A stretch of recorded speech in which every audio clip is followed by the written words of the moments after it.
2008ல் start ஆன IPL tournament 2024 வரைக்கும் சக்ஸஸ்ஃபுல்லாக தன்னோட 17 சீசன்களை நிறைவடைஞ்சிருக்கு. இந்த 17 சீசனில் பல 100 பிளேயர்கள் ஒவ்வொரு அணிக்காகவும் விளையாடி இருக்காங்க. அப்படி விளையாடின பல 100 பிளேயர்களில் ஒரு சில வீரர்கள் மட்டுமே தங்களை ஆரம்பித்த அதே டீம்லேயே கடைசி வரைக்கும் விளையாடி எப்படி பாகுபலிக்கு ஒரு கட்டப்பா மாதிரி இருந்தாங்களோ அதே மாதிரி அந்த டீமுக்கு கடைசி வரைக்கும் சேவை செஞ்சுட்டு அந்த டீமோடைய ரிட்டையர்மெண்ட்டை அறிவிச்சிருந்தாங்க. அந்த சில பிளேயர்ஸை பற்றி தான் பார்க்க போகிறோம். அனைவருக்கும் வணக்கம். நீங்கள் பார்த்துட்டு இருக்கிறது ஆர்கேவின் சிஎன்சி தமிழ். ஐபிஎல்லில் விராட் கோலி, சுனில் நரைன் மாதிரியான பிளேயர்கள் அவங்க எந்த டீமில் ஸ்டார்ட் பண்ணாங்களோ அந்த டீம்லேயே இன்னும் கண்டினியூ பண்ணிக்கிட்டு இருக்காங்க. இந்த மாதிரி அவங்க ஸ்டார்ட் பண்ண டீம்லேயே கடைசி வரைக்கும் விளையாடி ரிட்டையர் ஆன டாப் 5 பிளேயர்கள் யாருங்கிறது தான் இப்போ இந்த வீடியோவில் பார்க்க போகிறோம்.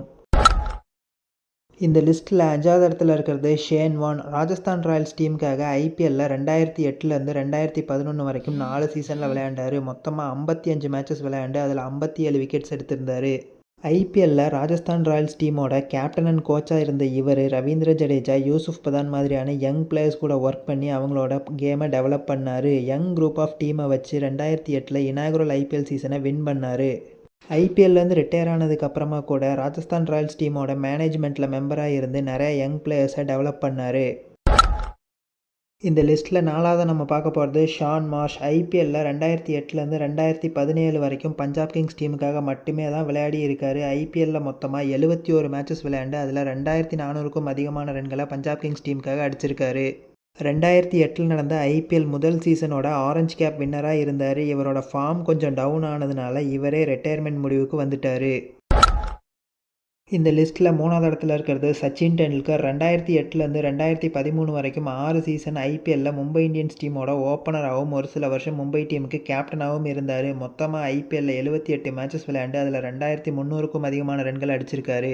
2013 நடந்த ஐபிஎல் சமயத்தில் சச்சின் டெண்டுல்கரோட கேப்டன்சி மேலே ஏற்பட்ட கொஸ்டின் காரணமாக ரோஹித் சர்மாவை அடுத்த கேப்டனாக நியமிக்க சொல்லி மும்பை இந்தியன்ஸ் டீமுக்கு இவர் அட்வைஸ் கொடுத்தாரு. மிச்சம் நடந்ததெல்லாம் சொல்ல வேண்டியதில்லை. ஐபிஎல்லில் மும்பை இந்தியன்ஸ் டீமுக்காக 5 கப்பை ரோஹித் சர்மா வின் பண்ணி கொடுத்தாரு. இது எல்லாமே சச்சினோட ராஜதந்திரம் தான்.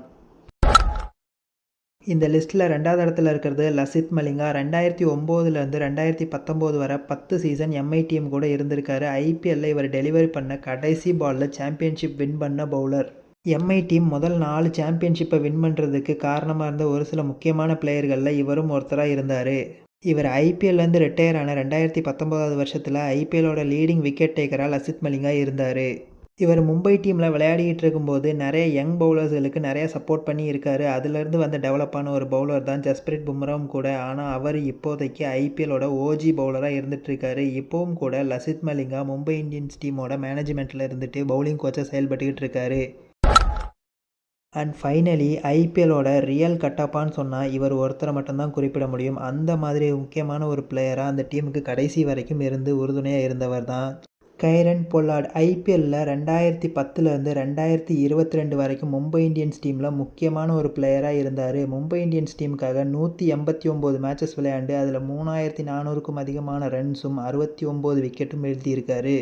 மும்பை இந்தியன்ஸ் டீமுக்காக 5 முறை சாம்பியன்ஷிப் பட்டமும் 2 தடவை சாம்பியன்ஸ் ட்ராஃபியும் வின் பண்ணியிருக்காரு. இது மட்டும் இல்லாமல் ஒரு பயங்கரமான ஃபீல்டர். இவர் இருக்க ஹைட்டுக்கு இவரை தாண்டி பாலை 6 அடிக்கிறதுங்கிறதே கஷ்டமான விஷயந்தான். இவர் மட்டும் சுயநலமாக யோசிச்சிருந்து ஐபிஎல்லில் வேறு டீமுக்கு ஆடலாங்கிற முடிவுக்கு வந்திருந்தார்னா இன்னும் ஒரு சில வருஷம் கூட இவர் ஐபிஎல்லில் ரிட்டையர் ஆகாமல் இருந்திருப்பார். ஆனால் மும்பை இந்தியன்ஸ் டீமை தவிர வேறு எந்த டீமுக்கும் விளையாடக்கூடாதுன்னு நினச்ச இவரோட முடிவு தான் இவரை ஐபிஎல்லோட ரியல் கட்டப்பான்னு சொல்கிறதுக்கு இப்போ உறுதுணையாக இருக்குது. ஸோ அவ்வளோதான் ஃப்ரெண்ட்ஸ், இந்த வீடியோ இதோட முடியுது. உங்களுக்கு இந்த வீடியோ பிடிச்சிருந்தா லைக் பண்ணுங்கள், ஷேர் பண்ணுங்கள், மறக்காமல் நம்ம சேனலுக்கு சப்ஸ்கிரைப் பண்ணுங்கள். தேங்க்ஸ் ஃபார் வாட்சிங் திஸ் வீடியோ.